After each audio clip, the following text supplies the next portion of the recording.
Morning, Uncle Dooger here. I'm going to talk today about line in art. What is the line? Line separates things, it's the edge of something, divides into multiple units. But today, let's see.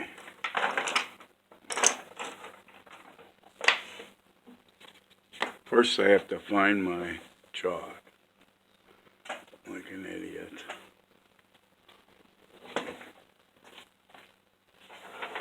All right.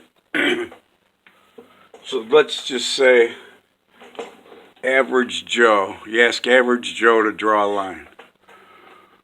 He would probably draw something like this.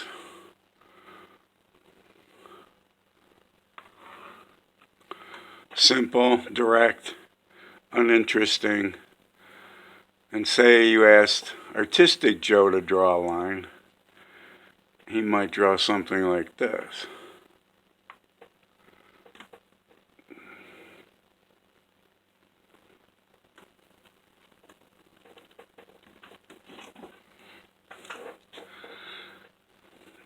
Now you have two versions of a simple object, which is the line. The idea of artistic Joe's line is to make it as interesting as possible. So your interest is held inside the piece for as long as possible before they move on to a different painting or subject matter. And you could even enhance this. Okay, this was a piece of graphite. So say you wanted to go back and add to this with just your lead pencil. You could even vary it somewhat. But when I look at artistic Joe's line, he interpreted it as just not one straight thing to move on.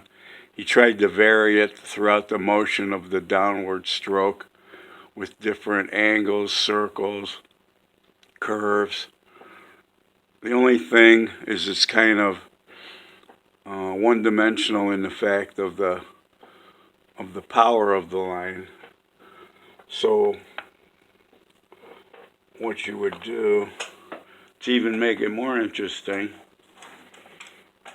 is take an eraser. This is a kneaded eraser.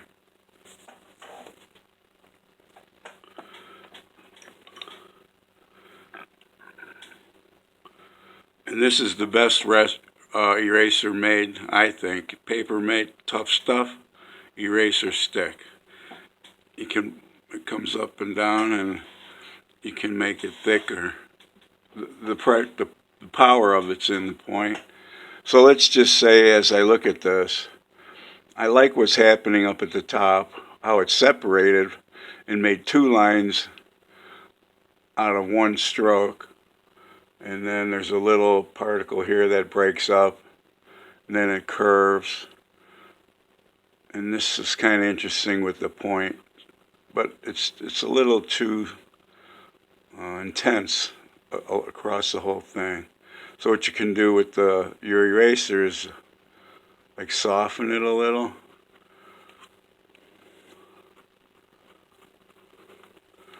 The kneaded eraser is good for this because it forms into any shape, and you can take a clean part of it out. So we'll just go like this. See how that varies the texture of it?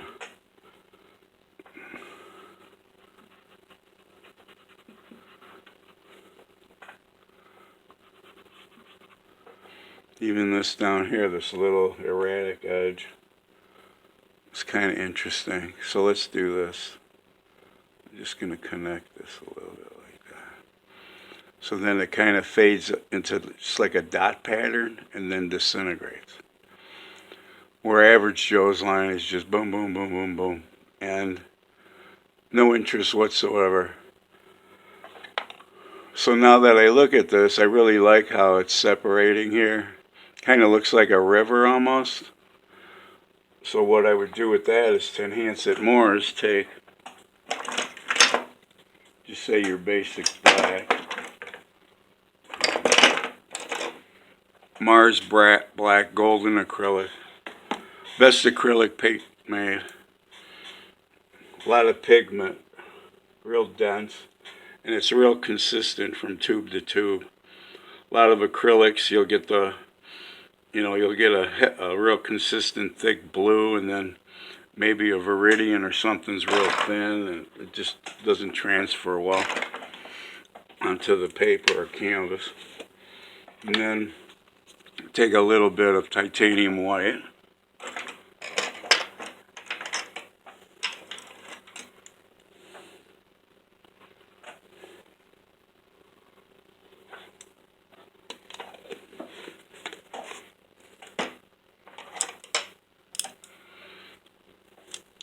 And then these are rounds.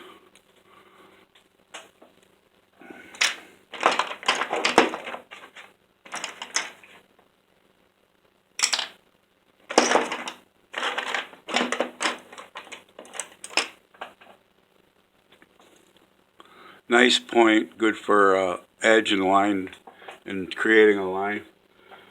So we'll go into our line and even make it more interesting from the first step of laying it on the piece.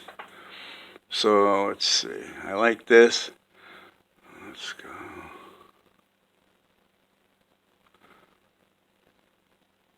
And then you just feather the edges, say, and it creates a little more interest.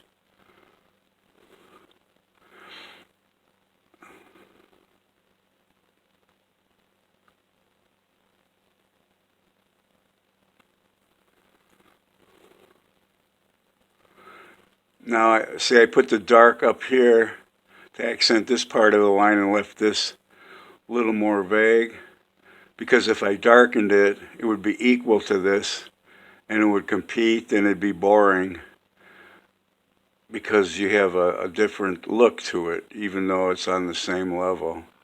Same here, soft, hard, precise, vague. Just like kill that tip a little right there.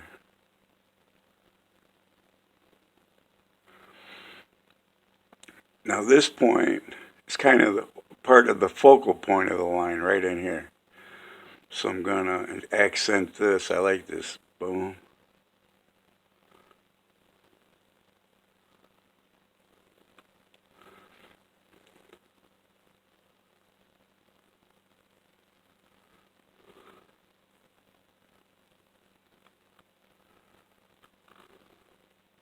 Now here it kind of, you get a nice little blend.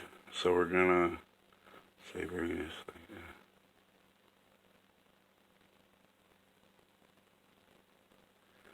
See that? Make that into a nice interesting shape right there. Then you have a variation from here to here, which creates two lines into one again, like up here. Let's do this. And then it meanders down.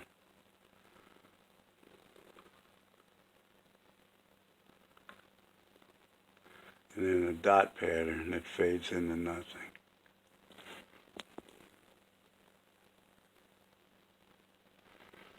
There.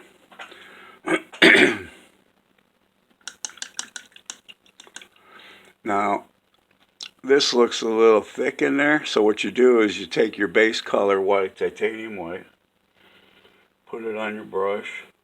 All I'm doing is mixing this with water or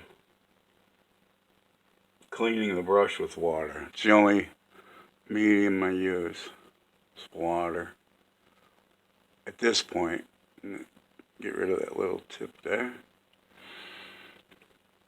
And let's soften this part right here with the white.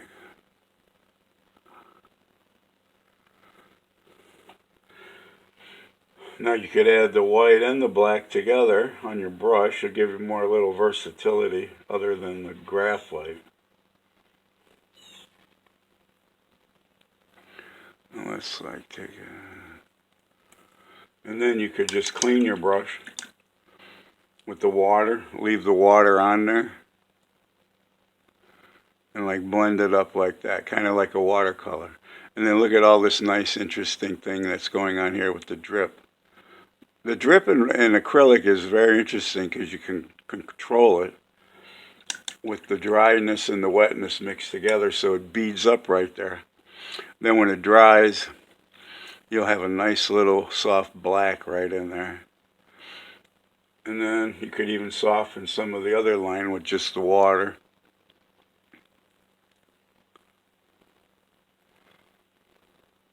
See what happens. See that?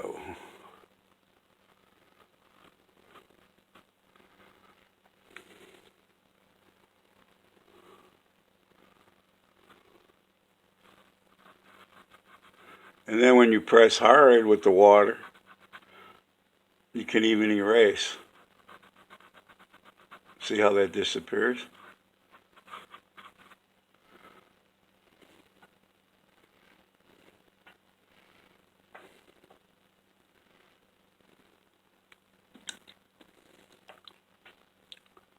Now that's pretty interesting, right? Compared to average Joe's line. So that's the whole point, to stretch it to the point of interest that keeps your eye inside the painting. Now, how does that correlate to an actual piece of artwork? Now, let me show you.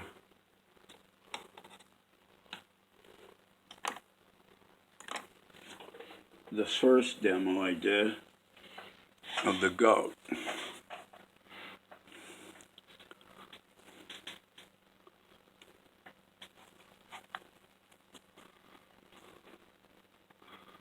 If you notice,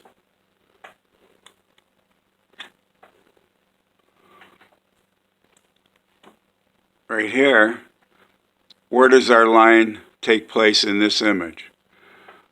It's kind of, you can see a little bit here. This is kind of vague because it's just being blocked in at the time. This is just trying to find the eyelashes in the eye socket. So this part is worked up to maybe this would be the final part of the underpainting, and all the rest of it would be built up to this point until I go on to the next step. So just in this ear, line is created, say from here. See the edge, how it softens, dips, sharpens, it's irregular, comes up, disappears, it comes back, disappears, makes an edge, like look at this right here, boom, boom, boom. See that? That's kind of what we were doing in the demo. And then how sharp it is right here. And this is where it really shows up. See this nice little brown where it's defined, it has a nice energy to it. Then it fades, comes back, and then creates this in here. And then this line is making the edge of the ear and the inner ear. And then here's the beginning of the eye socket here.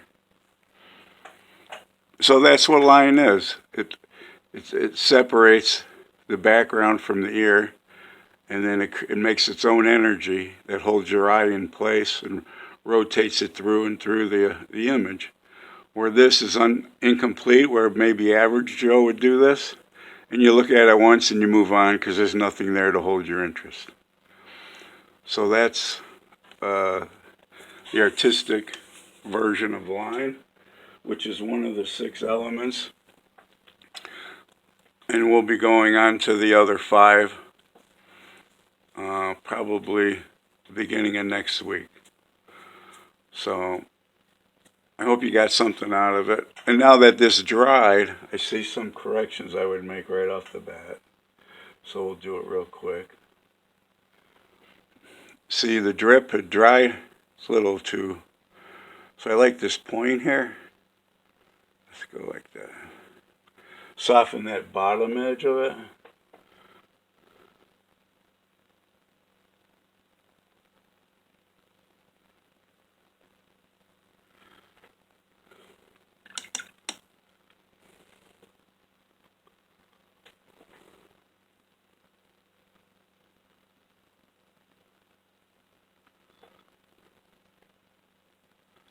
Clean it up a little. Even this line, see this little black right there, how interesting that is at the tip, and then it comes down, disappears, comes back. Thicker edge right here. Nice bold black on the outer edge. Same in here with that little transition.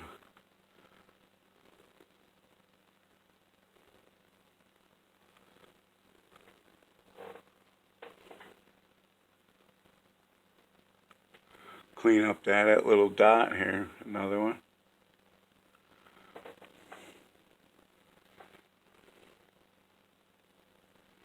And there you go. Average Joe, artistic Joe. No interest whatsoever. Average Joe's paintings will be eventually hung in the garage or stored in the attic, never to be seen after they were given to grandma. Where interesting Joe, artistic Joe, his paintings might hang in his relative's home till the end of time, passed down from generation to generation.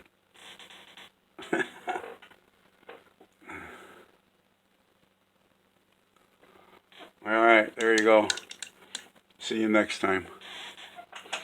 Uncle Dooger says goodbye.